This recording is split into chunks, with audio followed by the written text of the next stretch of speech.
बिस्मिल्लाहिर्रहमानिर्रहीम। एक भाई ने सवाल किया है कि मोहतरम, मोबाइल पे कुरान पाक डाउनलोड करके पढ़ना कैसा है, इस बारे प्लीज़ रहनुमाई फरमा दें, और इस कुरान पाक पढ़ने का मोबाइल पे आदाब क्या है।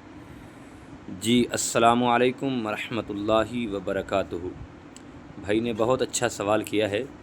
हमारे माशरे में बहुत से ये मसाइल पाए जाते हैं और मोबाइल पे कुरान पाक की तिलावत की जाती है, और इस बारे आपको आगाह करने जा रहा हूँ।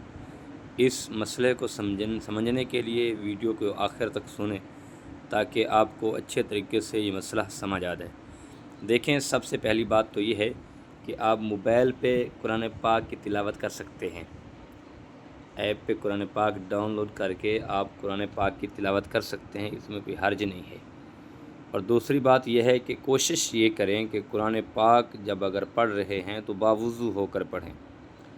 अगर बग़ैर वुज़ू भी पढ़ेंगे तो मसला नहीं है, लेकिन अदब के ख़िलाफ़ है।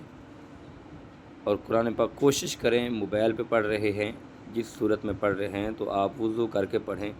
उसके बाद आगे जो मसला ये है, जब आप वुज़ू करके कुरान पाक पढ़ेंगे तो इस बारे में उलमा का इख्तलाफ है। मिसाल के तौर पर आप उसको जो पेज खोला हुआ है आपने मोबाइल पे, उस बाज़ ने लिखा है कि उस पे हाथ लगा सकते हैं, और बाज़ ने ये भी लिखा है कि आप उससे हाथ भी नहीं लगा सकते। तो इस हवाले से कोशिश ये करें आप बावुज़ू होकर कुरान पाक की तिलावत करें। चाहे मोबाइल पे कर रहे हैं तो आप बावुज़ू होना ज़रूरी है, क्योंकि कुरान पाक वो मुक़द्दस किताब है जिसे बग़ैर वुज़ू पढ़ना मुनासिब नहीं है। बावुज़ू होकर कुरान पाक की तिलावत करें, और अल्लाह पाक हम सब को कुरान पाक की तिलावत करने की तौफ़ीक़ अता फ़रमाए। अल्लाह हम सब को कुरान से मोहब्बत और प्यार नसीब फ़रमाए।